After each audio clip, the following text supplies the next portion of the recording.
We'll end with a poem from Mary Oliver, Song for Autumn.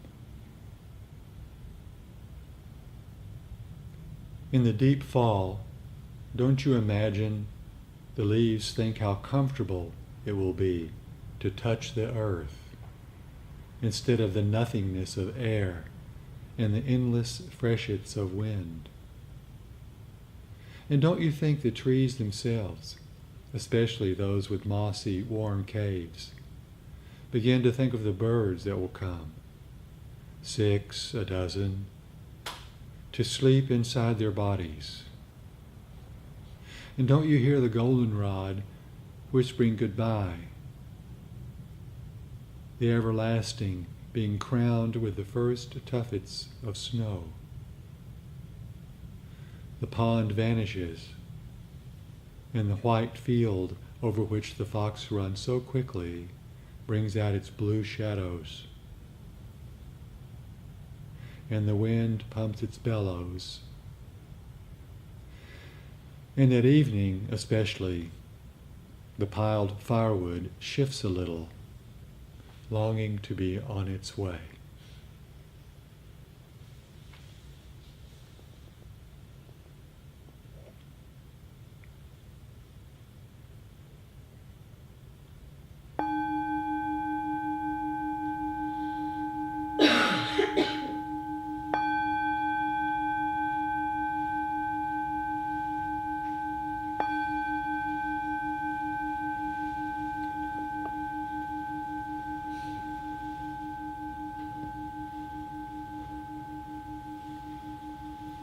Please keep the silence as you stretch, or go get some tea, have a cookie, and then come back, and Anita's going to offer a talk about this practice.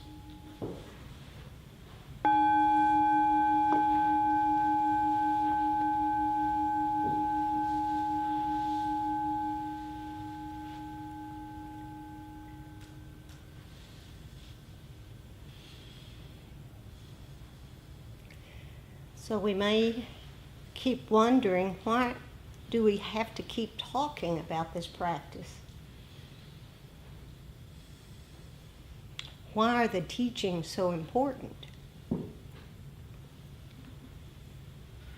And so as we begin to practice mindfulness meditation and we sit quietly, we're still, we start looking within. The teaching points us where to look. And so that's why it's important. And right now we are studying the 4 foundations of mindfulness from the ancient teachings of the Buddha. And we've spent several weeks on just mindfulness of the body, and how important that is for our practice to get in touch with the wisdom of the body. I've said this to many of you before, that when one of my teachers says, go to your body, I went to my head. So with the practice, we begin to get in touch with the whole body, entire body from head to toe. And we begin to get very intimate with that body in a way that we are able to live our lives through it. So body awareness, mindfulness of the body is very, very important, and we'll continue stressing that within your practice. But the second foundation of mindfulness is mindfulness of feelings. And then you have mindfulness of the mind. And then mindfulness of mind qualities that we will touch on throughout these lessons. So feelings. Have any of you had any feelings or emotions lately? My. Boy, I've been in touch with a lot of feelings and emotions.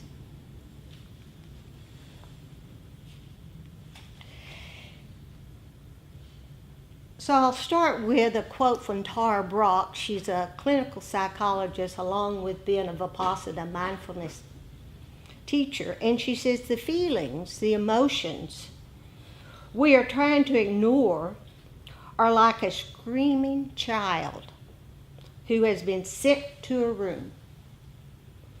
We can put in earplugs and barricade ourselves in the farthest part of the house.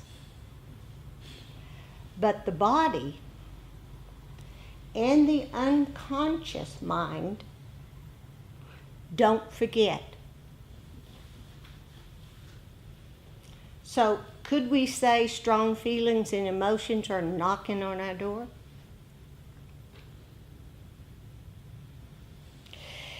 And if we don't understand these feelings and emotions that arise, the very sense of who we are fuses with them and causes a lot of suffering. And because we don't understand sometimes the nature of feelings, we hide from them, we push them away, or those that really feel good we want to hang on to. But either way, it causes suffering. And so with our feelings, and see if you can notice this for yourself. Don't take my word for it or the Buddha's. With our feelings, most often we create an adversary. Have you noticed it? If you haven't, that's what to look for. An opponent, a conflict, a dispute. So who are we in conflict with? Ourselves. We're in conflict with ourselves. It hurts. It hurts a lot. So the dispute is within us because when the feeling arises, we want to create our own fantasy about it through the mind. And so these feelings, when we add more dialogue and more information from the mind that has many limitations, then we create a war within ourselves. You've heard Randy say, I've heard Jack Cornfield say, stop the war. So if peace is ever to be found, it can only be found within, ever, regardless of how peaceful it is around us or how chaotic it is around us. It's the only place peace can be found. But we're making war with ourselves. So how do we stop the war? Well, this is what we begin to look at very closely, intimately, with stillness, being quiet, and getting to know ourselves within. We are hardwired, came from our ancestors, we are hardwired for every feeling that arises in our body to think it's either pleasant, unpleasant, or neither pleasant or unpleasant. So nothing's wrong with that. That's part of being a human being. We all have it. Each human being has it. It's quite subtle, quite simultaneous, it's quite quickly done, but it's there. And it came from our ancestors. Automatic.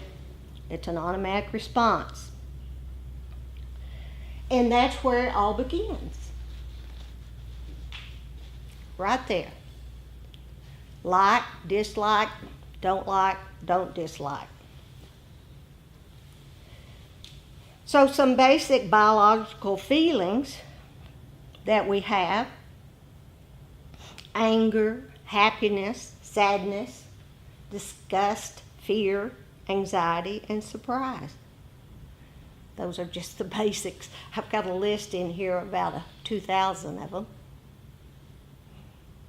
So our entire mind and body system, it's tied in knots by our attempts to defend ourselves against these feelings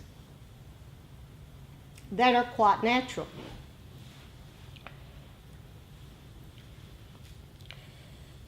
Because we want to analyze them. We want to try to make them right, or try to make them the way that we think they should be, and yet they're a natural phenomenon. Now, I've said this to you before, the Dalai Lama certainly has anger, but it's the reason you can't read it in his body is by how he relates to anger. He has a deep understanding of feelings. So it takes us a while with these feelings, and that go into emotions. They overwhelm us, and so it takes us a while to detox or thaw out before we can balance ourselves.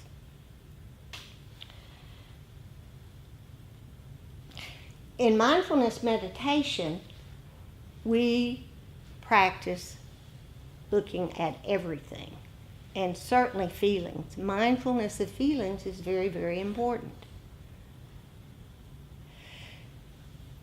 Because within this body, as the teachings tell us, we perceive our life through the whole body, through the five senses, along with thinking. So anytime we see, hear, smell, touch, feel, or think, there's going to be a sensation, a feeling with that.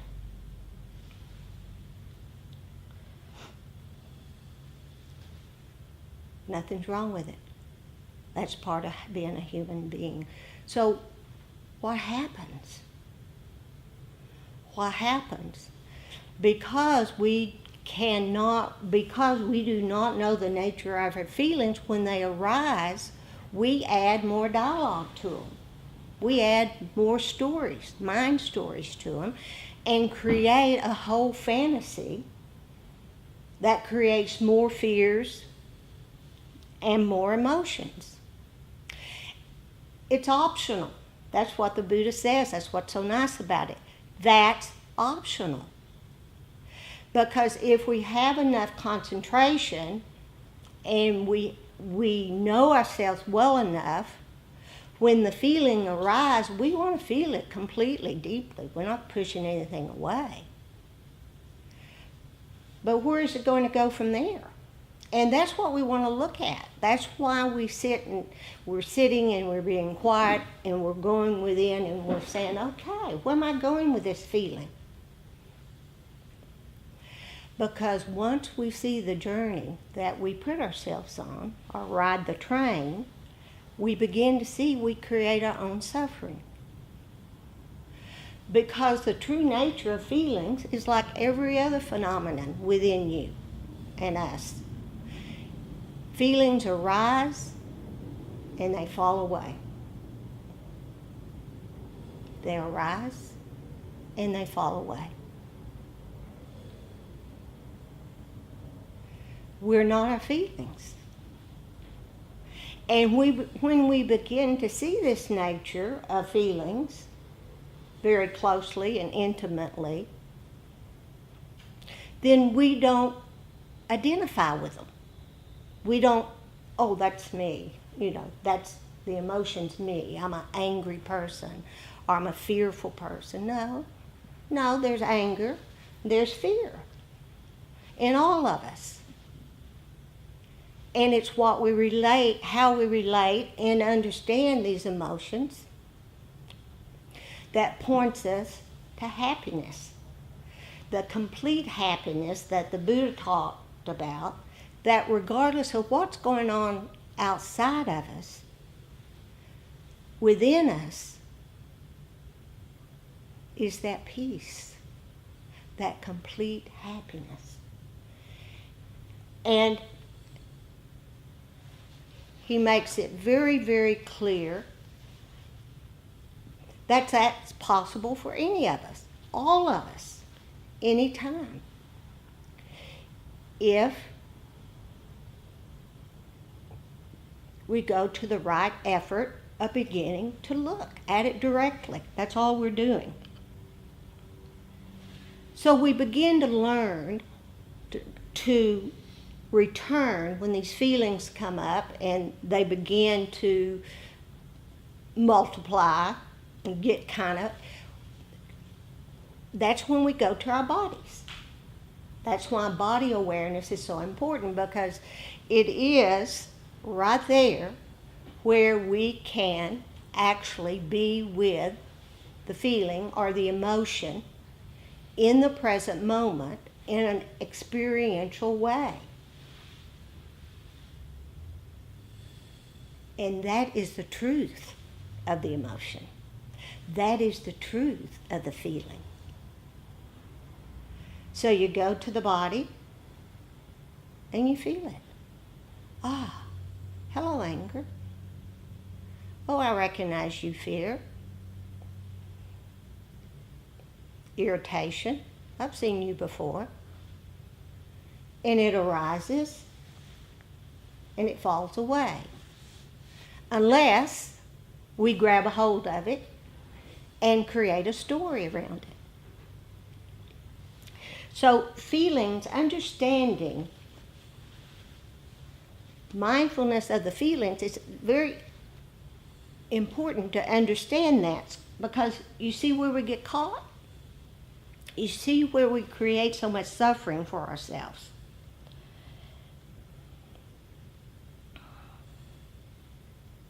And really, mindfulness of feeling, once we start to look at them very, very closely and being quiet and still and going within, and we begin to start trusting ourselves and begin to really experience the wisdom of the body, then it reveals to us quite naturally and unlocks the conditioning that we had as a result of how we react to the feelings. It's a conditioned response. If you're conditioned, you've done this over and over and over again, when you get angry, you slap Randy. No, we wouldn't do that. But if that condition was strong, then that would be my reactive response.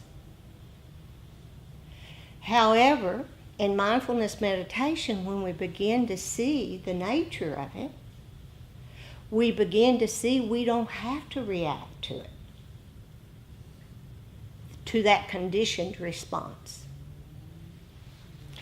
And so it enables us to not react, but to respond. As an elementary school principal and as educators, one of the things that we knew was when the child, in working with behavior modifications, one of the things we knew in working as a disciplinarian is you stress the conditioning, the behavior. You work on the behavior to modify. You don't shame the child. It's not the child. It's his or her behavior. It's the same with adults.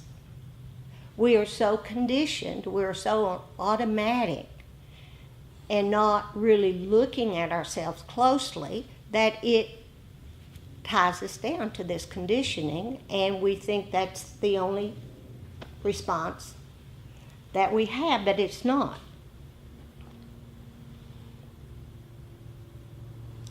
So when we go crazy, and that's something we can all do, what's left?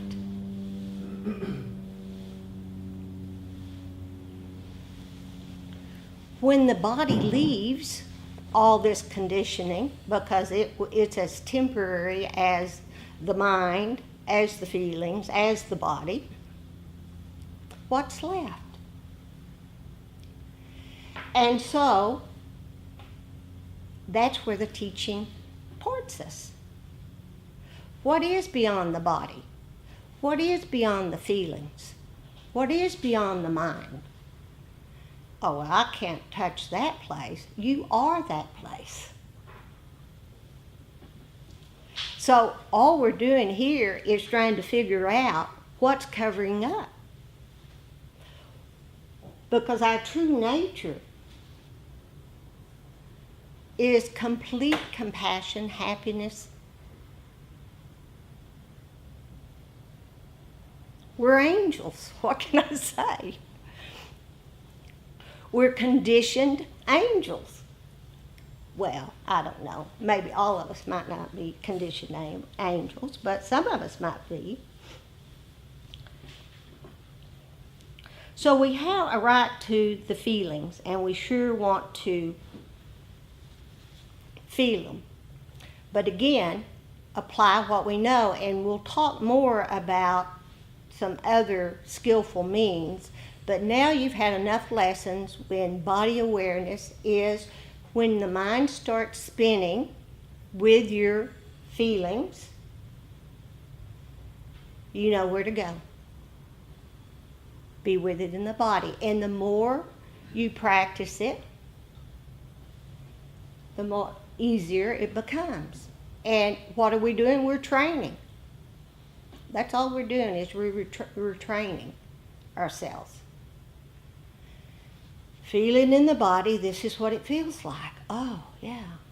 Okay, I've been inside enough time to know that I can feel this. And when I practice enough, long enough, sincerely, with the right effort, I'd be able to do that. Anytime, anywhere. And then, as you experience it within the body, you'll experience it as a sensation. And then you'll just be with it. Oh, there's a little tightness here. There's a little burning there. There it is. And then it falls away. And then, if you do need to respond, then that's the time you respond. But not through the emotional impact of that particular feeling.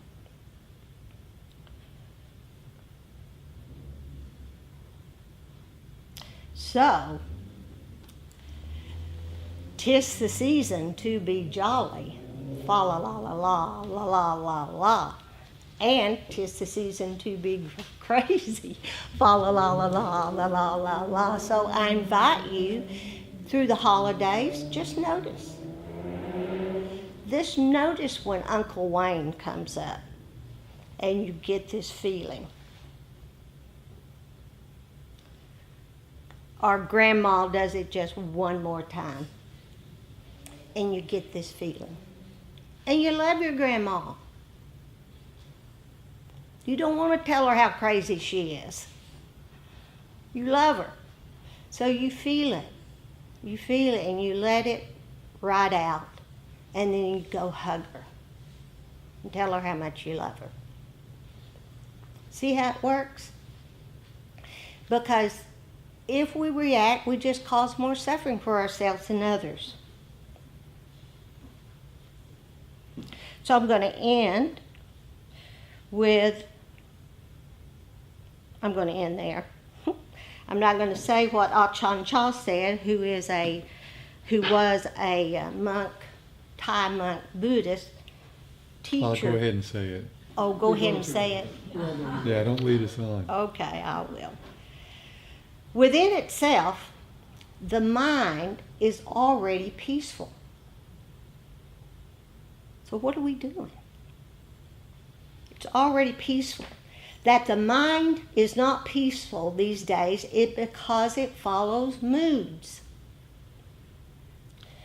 It becomes agitated because moods deceive it. The untrained mind is stupid. He said it, I didn't say it. The untrained mind is stupid. Sense impressions, feelings, emotions come and trick us into unhappiness and suffering and gladness and sorrow. But the mind's true nature is none of these things. Gladness or sadness is not the mind, but only a mood coming to deceive us.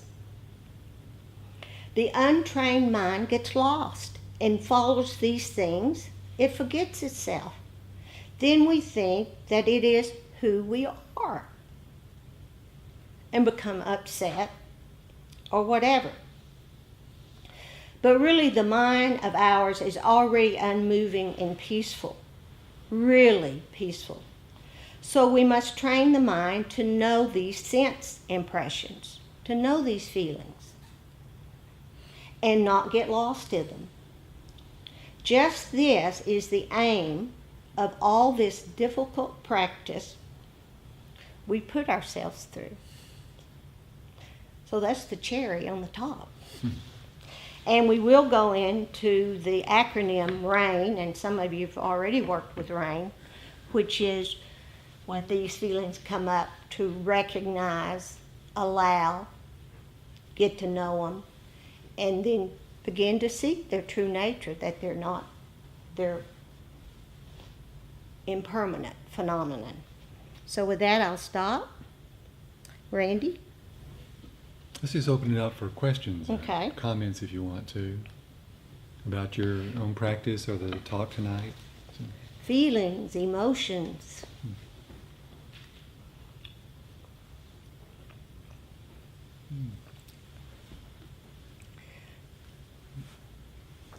Does it sound true? That's what we're going to find out. That's where the practice comes in. See if it's true. Is that our homework? That's our homework through the holidays.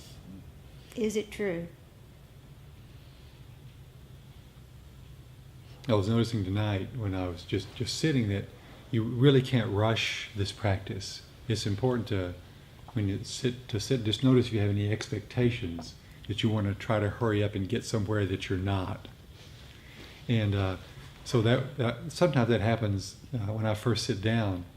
And I was noticing during the second 20 minutes, as I allowed my mind to come into my body, that this little voice, it was like coming home. And this little voice arose in my mind and said, "Welcome home, where have you been?" Like, I don't know, but our minds can carry us away, like Anita was saying, in all different directions. But isn't it nice that we can always come home to our bodies? We can open our bodies up, let our minds be in our bodies, and we can learn to trust that. We can learn to trust it, and that's what we are practicing. We get glimpses of the peacefulness of being our hearts and minds and bodies aligned. And we experience that more and more, and we understand the possibility. So it's not theoretical or conceptual, it's an actual experience. Like, oh, where have you been for so long? Welcome home. Welcome home. And we all get carried away. I don't care if you practice for 10 minutes or for 50 years. It's still. But the difference is that you know that place of peace exists, You may not be able to rush to that place, but you know it's there. And that's when the paradigm starts to shift a little bit. To never very far from home. Yeah. The alchemy happens from within. Does anybody have any questions? Comments? Come on, get emotional. No, it's okay. Yeah. Just an observation. One of the things I found helpful about this going to the body with emotions is that the strong emotions, grief and anger and fear, sometimes it's quite obvious what you're feeling, but sometimes they're all kind of mixed up. Mm-hmm. They come in the guise of the other. And I think it seems like the practice going to the body helps you realize what the real emotion is. Even if you can't identify, if you can't put a word to it, Yeah. you can certainly experience it. I'm feeling Yes. this here. It may be manifesting as rage, but there's this behind. I mean, yeah, that's over intellectualized. You know what I mean? Yes. Yeah. That's Yes. beautiful. And like Anita was saying with it, if we can also almost simultaneously notice a feeling tone.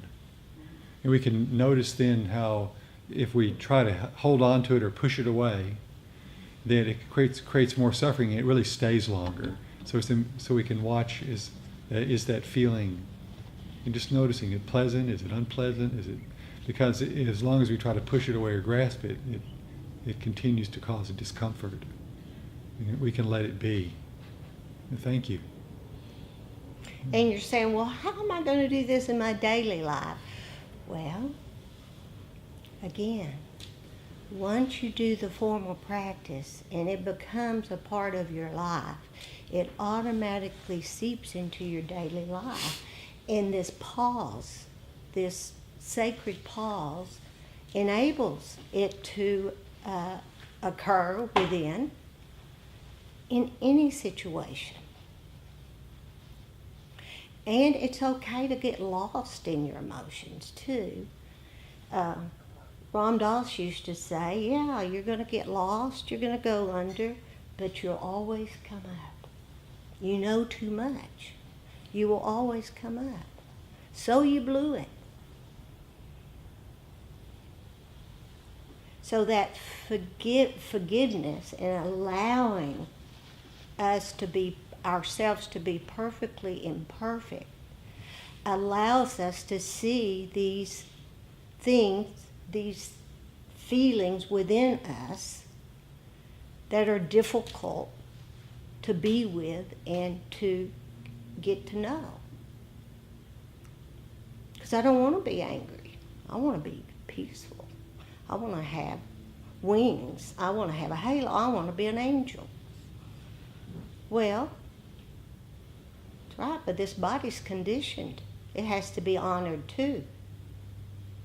This form has to be honored with all its conditioning and all of what it takes to be a full human being.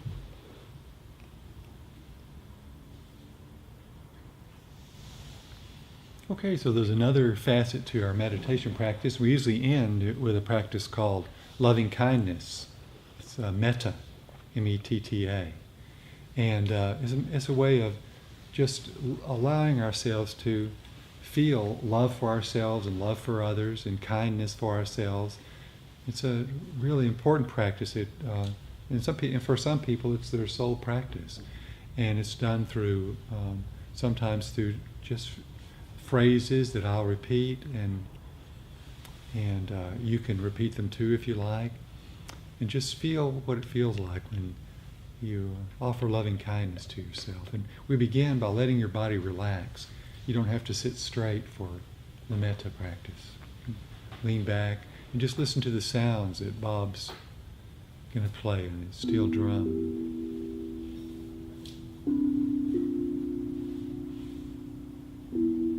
Let the eyes close.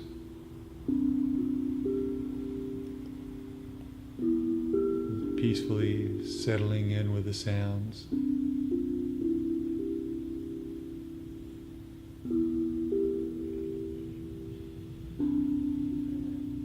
And go ahead and drop into your body now. You noticing the breath,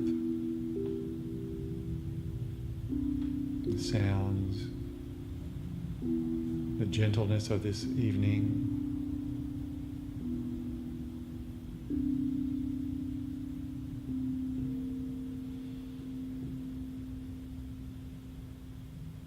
In the Buddha's words, he said you could search the entire universe for someone more worthy of love than yourself, and that being could not be found.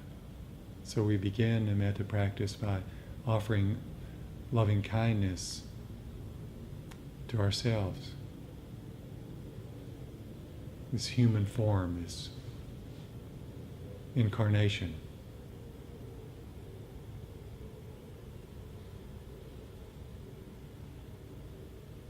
And when you say the phrases or listen, let the phrases wash over you like maybe an echo responding back in a canyon. May I feel safe, free from danger and harm.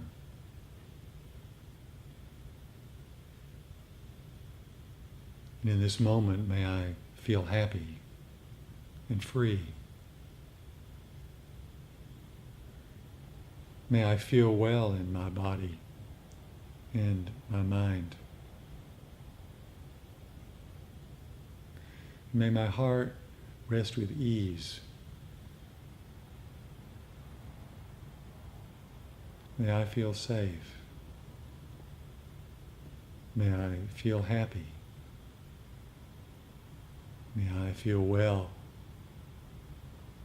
And may I live with ease. And now sharing that wish for all beings here tonight in this Sangha sitting together. May you also feel safe.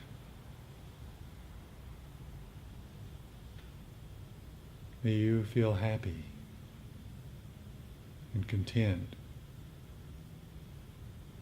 May you be well in body and mind.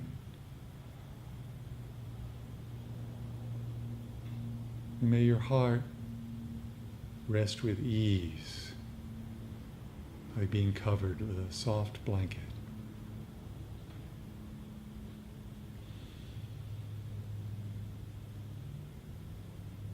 And the heart is boundless, so now opening up to include all beings, your family, and your loved ones and friends, perhaps your pets. Many images may cross your mind's eye. We're offering to all beings. May all beings be safe. May all beings be happy and content. May all beings be well in body and mind. May all beings live with ease.